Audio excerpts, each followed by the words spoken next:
Hey everyone, welcome back to MsStoryMystery. Tonight I've got 5 stories that will have you checking over your shoulder, maybe even locking your doors twice. These are the kinds of encounters that stick with you, the ones that feel a little too real. From strange figures lurking outside your window to unexplained sounds in the dark. These stories are a reminder that sometimes the creepiest things happen when we're least expecting it. Before we dive in, if you haven't already, don't forget to hit that subscribe button, drop a like, and leave a comment. I love hearing from you all and seeing what you think. All right, let's get into it. A few years ago, I moved into a small apartment on the outskirts of town. It wasn't fancy, but the rent was cheap and it was close to work. The building was old and the walls were thin, but I liked it well enough, except for one strange thing that kept happening. The first time I noticed it, I had just finished unpacking. It was late, maybe around midnight, and I was sitting on the couch watching TV. Out of the corner of my eye, I thought I saw something through the window. Just a shadow, maybe someone walking by on the street. It was strange because I lived on the 3rd floor and there was no fire escape on that side of the building. I brushed it off as my mind playing tricks on me. New place, unfamiliar sounds, nothing to worry about. But the next night, it happened again. I was in the kitchen cleaning up after dinner when I felt that unmistakable sensation of being watched. I turned around quickly, and for a split second, I could have sworn I saw a figure standing right outside the window. But when I blinked, it was gone. This went on for weeks. Every time I was alone in my apartment at night, I'd catch glimpses of something or someone just outside the window. A shadow, a face, a figure. It never stayed long enough for me to really see it, but I knew it was there, watching me. I started to get paranoid. I closed the blinds and kept them shut, but even then, I could feel it. I didn't sleep much during that time. Every creak of the floorboards, every gust of wind outside, I imagined it was that thing, whatever it was, lurking, just waiting. One night, I was sitting in bed trying to read and calm myself down when I heard a soft knock at the window. Not the door, but the window. On the 3rd floor. My heart stopped. I didn't want to look, but I had to know if someone was really out there. I crept over and pulled the blinds back just an inch. At first, I didn't see anything. But then, there it was. 2 eyes staring right back at me from the other side of the glass. I jumped back, heart pounding, and grabbed my phone to call the police. But by the time they arrived, there was no one outside. No sign of anyone having been there at all. They all assured me it was probably just some prank or maybe a bird that startled me. I knew better. But what could I say? After that, I installed security cameras. I had to know if it was all in my head or if someone was really stalking me. For days, I didn't catch anything. No shadows, no figures, nothing. I was starting to feel like I'd imagined the whole thing. But then, one morning, I woke up and checked the footage. Around 2 a.m., the camera outside my bedroom window captured it. Someone standing there, staring into my apartment for hours. They didn't move, just stood there, watching. I called the police again, and they checked the footage, but whoever it was had been careful not to leave any trace. No fingerprints, no shoe prints. They suggested I get more cameras and maybe consider moving, but I couldn't afford to leave just yet. For weeks, nothing else happened. The figure never returned, and the strange feelings faded. Eventually, I started sleeping normally again. I thought maybe it was over. Until I got home from work one day and found a note slipped under my door. I liked watching you sleep. It was fall, maybe early winter of 2019, when we were staying at my father-in-law's place. It wasn't for long, just until we could move into the house we'd rented a couple of months later. But this night, well, I'll never forget it. I was sleeping in the living room on an air mattress with our kids, ages 10, 5, and 1. The house was all open space. Kitchen, dining, living room, all in one. It was set up as more of a getaway cabin originally, with big windows all around for the view. My father-in-law, though, had his own ideas about that. He was building a front porch and replacing some of the windows with walls, but at the time, nothing had been changed. We were just surrounded by glass. That night, I was holding our 18-month-old with the other two on either side of us. We'd all been asleep for a while when I woke up. I don't know what time it was, but the house was quiet and no one else was awake. I laid there for a bit, confused as to why I was awake at all. Nothing seemed off, and I figured it was just one of those moments where you wake up for no reason. Just as I was about to try and fall back asleep, I heard it. Someone knocked on the front door. Not a hard banging knock, but a knock nonetheless. Now, I really didn't want to get up. I mean, I was sandwiched between 3 sleeping kids. It was cold outside, we were warm, and besides, it wasn't even my house. The knocking wasn't loud, but it kept going. Not enough to wake anyone else, but just persistent enough to be unnerving. After what felt like forever, I heard footsteps on the unfinished porch walking away. I thought it was over, but then I heard a distinct tapping on the window, the one right next to us. Now, keep in mind, these weren't just small windows. These were floor-to-ceiling windows. And the tapping was coming from the section that would have been directly in my line of sight if I turned over. But I didn't. I stayed perfectly still, staring at the ceiling, holding my breath.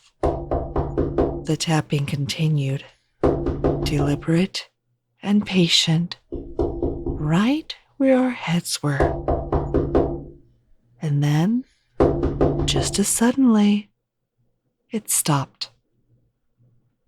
I heard footsteps again, walking away, but this time across something tinny, like sheets of metal. They walked all the way down the porch toward the driveway. I didn't move. I didn't breathe until I was sure they were gone. The next morning, I realized something that chilled me to the core. There were no loose sheets of tin lying around the porch.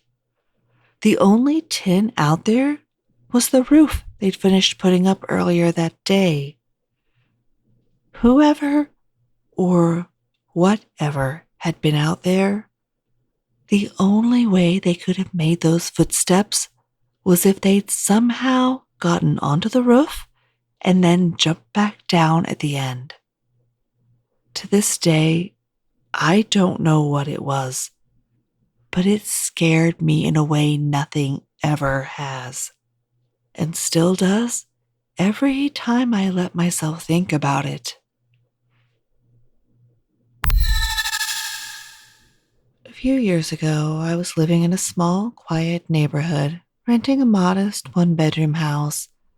It was the kind of place where you knew most of your neighbors, and nothing ever really happened.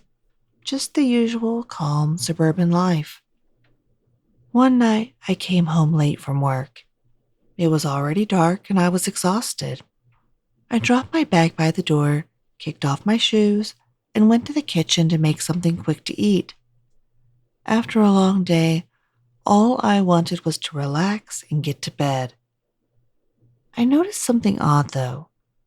The door to my bedroom was open. Now, this might not seem like a big deal, but I always kept my bedroom door closed. It's just a habit. I live alone, so there's no reason for it to be open unless I'd left it that way, which I was sure I hadn't. I shrugged it off, figuring maybe I'd been in a rush that morning and hadn't closed it all the way.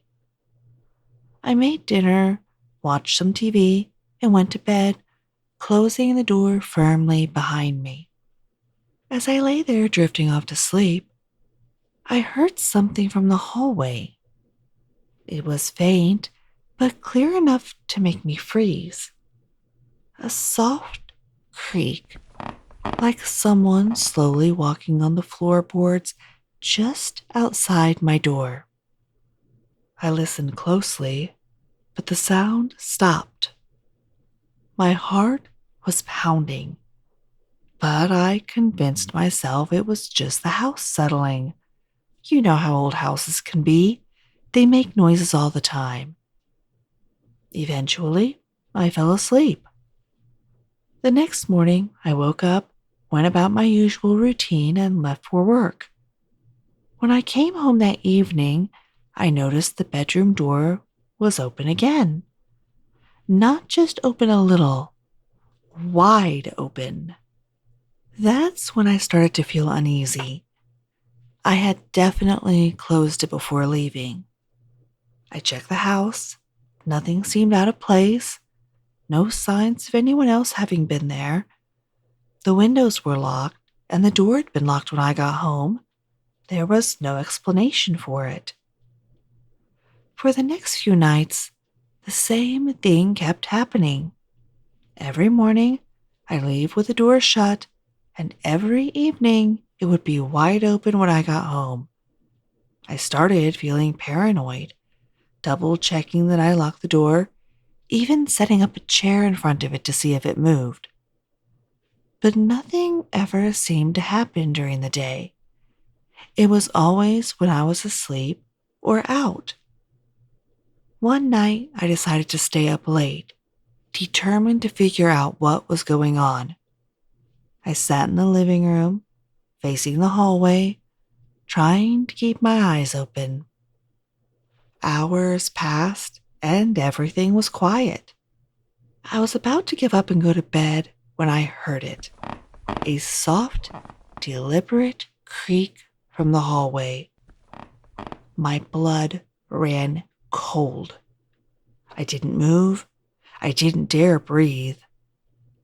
Then, slowly, the bedroom door started to open. I could hear the faint scraping of the wood against the floor as it swung open wider, but I didn't see anyone. No shadows, No figures. Nothing. I couldn't take it anymore. I grabbed my keys and bolted out of the house, driving to a friend's place for the night. The next day, I had the locks changed and even put in a security system. For a while, everything seemed fine. The door stayed shut and the strange noises stopped. But every now and then, when I'm home alone, I swear I can still hear that faint creak, like someone or something is walking just outside my bedroom door. It was only about 4 days ago, but I still can't shake it. I was house and dog sitting for my boyfriend while he was away on a backpacking trip. His place is tucked away at the bottom of a hill, surrounded by a few stretches of property. Semi-remote. There's a highway nearby with a small rural neighborhood opposite us. It's one of those places where you feel both safe and on edge at the same time, where well-kept houses sit right next to abandoned, run-down ones. The kind of place where people keep to themselves, but they're always watching. I wasn't nervous staying there, though. Not with Hennessy. My boyfriend's dog is a 115-pound American Bulldog English Lab mix, all muscle. And ever since we started dating, Hennessy has been very protective of me and my dog Lottie, a 57-pound poodle mix. She's got the fluff, the bows, and all the looks that scream friendly. Hennessy, on the other hand, looks like a dog you don't want to mess with. Because Hennessy is so strong, I can't walk both dogs together. Instead, I walk Lottie first, and then Hennessy later when it's darker. It just feels safer that way, having him with me when it's late. That night started like any other. I was about 30 minutes into my walk with Lottie, heading down a familiar path, when I got that feeling. You know, the one that prickles at the back of your neck telling you something's wrong? I looked around and saw him. A tall man, maybe 30 feet behind me, standing near one of the old, dilapidated houses. The hoodie he was wearing stuck out immediately. It was August, and even though it was getting dark, it was still well over 80 degrees. Something about him was just off. I tried to brush it off, telling myself I was being paranoid. But as I kept walking, I noticed he was keeping pace with me. Every time I turned a corner, so did he. When I sped up, so did he. He never got closer, just stayed about 30 feet back, watching. By the time I got to the highway, I was hoping to lose him. I crossed right before a car sped by, hoping that would slow him down. It did, but only for a moment. I could still hear his footsteps on the gravel behind me. Lottie, who was usually calm, started to bark and growl. She'd noticed him too. I hurried back to the house as fast as I could, not daring to turn around. When I finally made it inside, I slammed and locked the door, hoping that would be the end of it. But it wasn't. Just moments after locking the door, I felt someone trying to open it. The dogs heard it too, and they started going crazy, barking, growling. There's no peephole on the door, but I could hear a man's voice through the noise. "I love your dog. Can I meet her?" His voice was flat, almost rehearsed. There was something so eerie about the way he said it. No emotion, nothing, just words. "No," I shouted back. "Go away." He paused for a second, then repeated the same line. "I love your dog. Can I meet her?" This time, he started jiggling the door handle, pushing harder against the door. Hennessy's hair stood up, and he started growling, teeth bared. I knew something was wrong. Without thinking, I threw Lottie into the bathroom behind me and grabbed Hennessy by the collar. I kept him close to the door as the man outside tried to push his way in. Then I heard him slam into the door. The entire door shook, and I knew I couldn't keep this up. So I did something I don't think I'd ever do again. I unlocked the door and opened it just wide enough for Hennessy to squeeze through. Hennessy went berserk. I could barely hold him back as he lunged for the man, snapping and snarling. His teeth cracked as he tried to get at him. The guy clearly wasn't expecting a dog like Hennessy.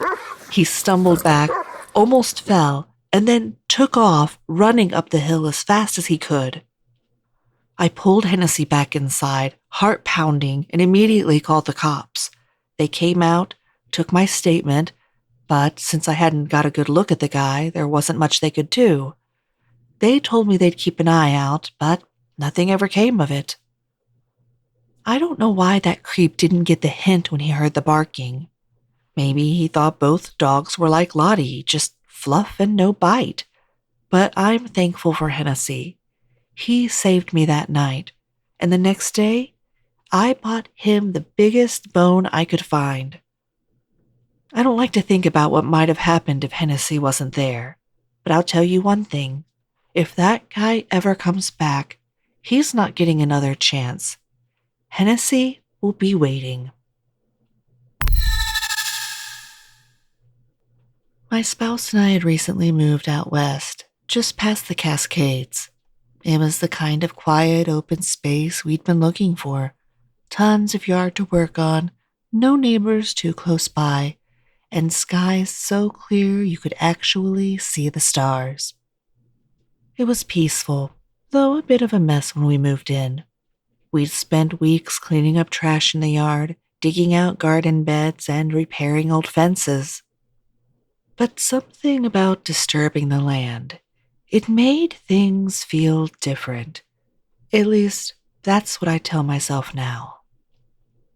One night after a long day of working outside, we sat on the porch, enjoying the cool air and looking up at the stars.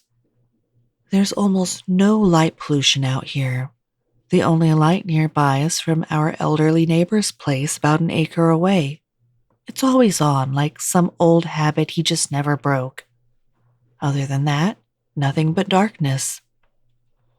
We sat in silence, staring up at the stars, letting the quiet wrap around us. And then we heard it. A deep humming. It was close. Too close. Like it was coming from right in front of us in the pitch-black yard. The sound wasn't threatening, at least not at first. It was almost beautiful. Low, deep, and melodic, like someone was humming a lullaby, but with a voice that didn't quite sound human. It was strange, yet there was something alluring about it. For a second, I felt drawn toward it. But then, instinct kicked in. We were raised with that knowledge. If you see or hear something that shouldn't be there, you turn away and pretend you didn't. And that's exactly what we did. Without a word, we both bolted back into the house, locking the door behind us. It wasn't until we were safely inside that I realized how hard my heart was pounding. The thing is, there was no one else around. No one. It's just us, the cow pasture a little ways out, and then the mountain. That's it. No hikers, no campers, no neighbors that close. Nothing. But that humming, it was real. Too real. I've thought about it 100 times since then, and every time, my mind comes back to the same unsettling conclusion. There was something out there, and it wasn't human. It didn't feel like it came from this world. I've asked around, trying to figure out what it could have been. Some say it's folklore, something tied to the land or the mountains. Maybe something we disturbed when we started digging up the yard. Others just shrug it off like it's nothing. But I know better. Whatever it was, it still lingers in the back of my mind. And every time I step out onto that porch now, I can't help but listen, just in case. And that's it for tonight's episode. Hopefully, you're not listening to this alone in the dark. Or maybe you are. And if so, good luck sleeping tonight. If these stories gave you the chills, go ahead and give this video a like. And if you haven't yet, hit that subscribe button so you don't miss out on any future episodes. I'd love to hear what you think. Drop a comment with your thoughts, or better yet, share your own creepy stories.